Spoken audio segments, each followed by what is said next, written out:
why I support bringing this resolution and why I'm urging my colleagues to pursue an appeal in Joseph Walsh v. Bryant Henge. First off, this is not directly about Mr. Walsh.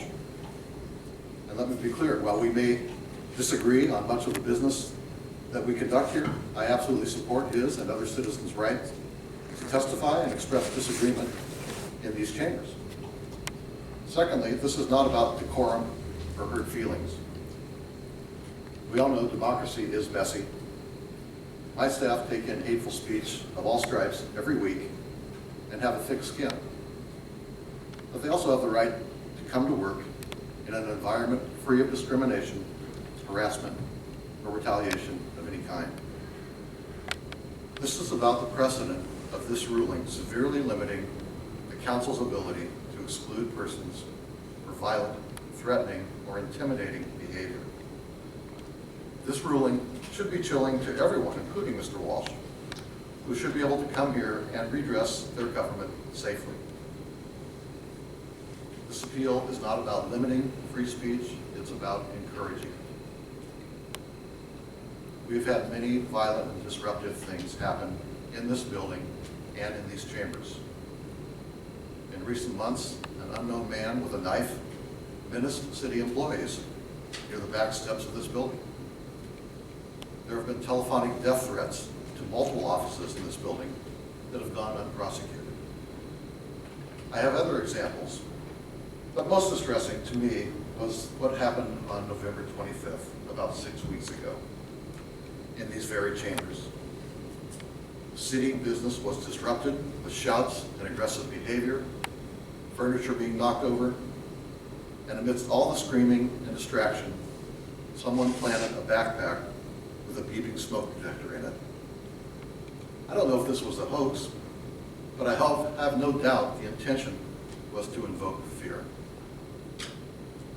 I support this resolution to square with the reality of our present day environment. Here and across the country, in our own state, this very moment, dismay with government has reached new levels. And this is the environment that we live in. And while I signed up for it, the employees in the building did not. And neither did the public or members of the press that come here with a reasonable expectation of safety. Recently, a city employee in an email said, "It's very difficult for those of us who have open offices and open doors to feel secure in our building." For this reason, we must absolutely reserve the right to prospectively exclude people from city buildings for valid reasons. Now, I'm not a constitutional scholar, but I served many years with somebody who is, Commissioner Randy Leonard. He's sitting in the very seat that Commissioner Novick serves in now. And while Randy and I disagreed on a lot of issues, I certainly respect his knowledge of the Constitution and his history. And one thing I learned from him was Justice Oliver Wendell Holmes, in a ruling, said, "Free speech has limits. You don't have the right to cry fire in a theater." And I think that's true for us today as we consider this appeal. We must act to protect and have the ability to control violent, aggressive behavior directed towards us, or people who work in this building, or our public who comes to these meetings. So I thank you for your consideration. Terry Albrecht and Dan Simon are here, obviously, to provide any perspectives they wish. And I would urge approval. Okay. Thank you, Mayor. Please, Council. I don't think I can add much to what Commissioner Saltzman said, so I'm happy to answer any questions you have. Is the ruling about city council meetings or about exclusions from city buildings? It's fairly broad, actually, and I'll let Dan speak about that a little. But basically, the ordinance you have, the city code provision, authorizes the mayor or his designee to exclude a person from city property, and that ordinance has been enjoined in its entirety to prohibit prospective exclusion. That's correct, Commissioner Fritz, members of the council. What the decision of the judge in that case was that the code provision as written is unenforceable. So at this point, there is an injunction granted against the entire enforcement of that provision. So it seems to me there's two different things, that people expressing their views however loudly and potentially obnoxiously in city council is different from threats of violence either in council chambers or in city offices. And I'm wondering if the appeal could be, either the appeal could be narrowed, or could we quite quickly change city code to distinguish between those two things? Excuse me. Sort of, yeah. I think the answer to your question is yes, both parts. I think, first of all, I don't think anybody, certainly the judge didn't suggest that you can't exclude people from your meetings when they disrupt your meeting. The only issue is, if somebody disrupts your meeting today, do you have to let them come back and disrupt your next meeting before you exclude them again? That's not my question. My question is for somebody who threatens violence. And we will certainly make that argument. We will make that. It's Does the different. ruling encompass both? Yes, the scenarios? ruling simply prohibits you from enforcing that ordinance at all. So my contention would be that somebody losing their temper today doesn't necessarily indicate they're going to lose it again next week. But whereas somebody who says, I'm going to kill you no matter how long it takes, should indeed have some time where they're not coming in on a daily basis to tell me that they're going to kill me.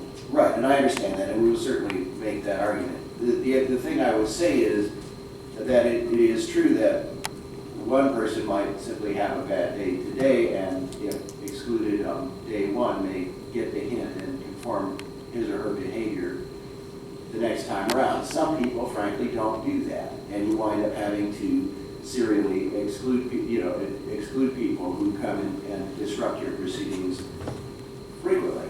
Well, we do, but that's disruption and that's disrespectful to other citizens who might be waiting to testify, but it's not a threat of danger. So does our code currently allow us to exclude people prospectively who are dangerous? Yeah, but it does, except it allows you to exclude people who violate the rules of conduct established for city building. And those include disruptive, threatening, violent behavior, among other things. Could the council establish a policy that we uphold free speech, and although we are concerned about disruption of council meetings because of that impacts on other citizens, that that will be subject to exclusion for the day, whereas for people who have threatened bodily harm to us or city employees, we may continue to exclude for certain periods of time? We are happy to review the code and propose amendments that will accomplish that for you. We will do that. We would prefer to have to, well, we think it's in your interest. Let me say this is your decision, they're your meetings, it's your ordinance, so what you do about it is up to you, it's not up to me. But our advice is that you should do that on a parallel track with an appeal of this decision, because we think the consequences for you are significant. Similar to the previous one, is there a particular timeline by which we have to appeal? Yes, the appeal must be filed by the end of the month. It's 30 days from the date of the judgment. So it's not as immediate as the previous one where we had 7 It's not as days. immediate as the public records one. Thank you. So let me make sure I understand the judge's ruling.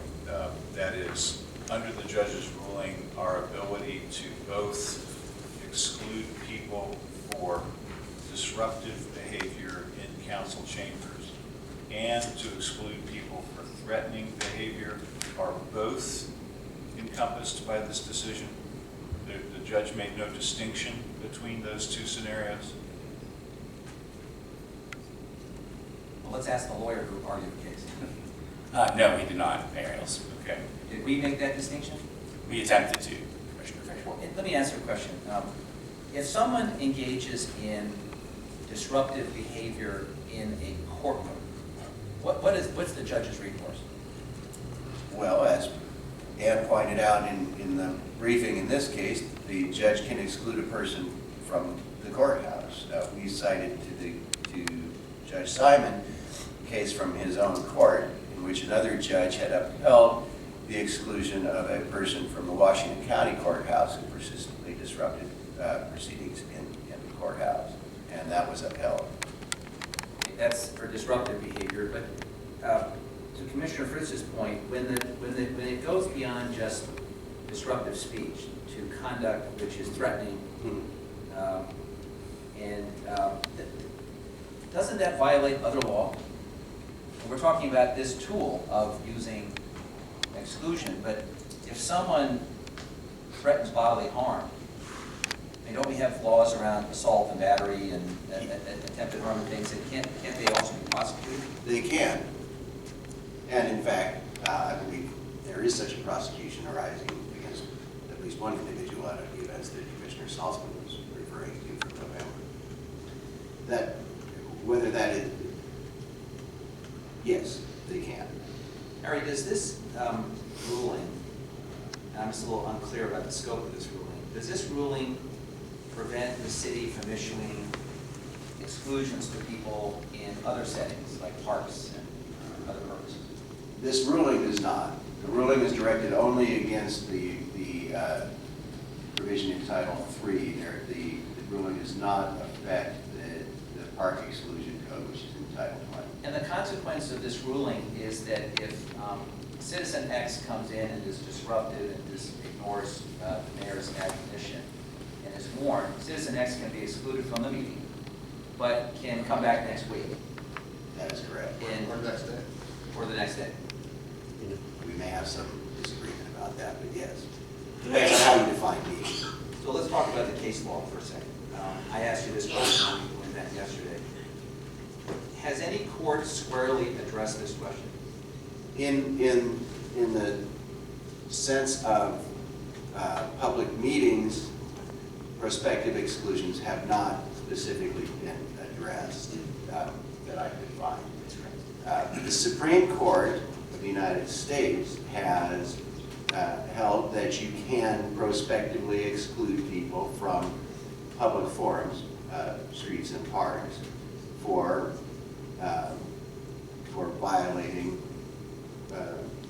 rules of conduct, for violating law, for non-speech related purposes. So our belief is that that rule should hold in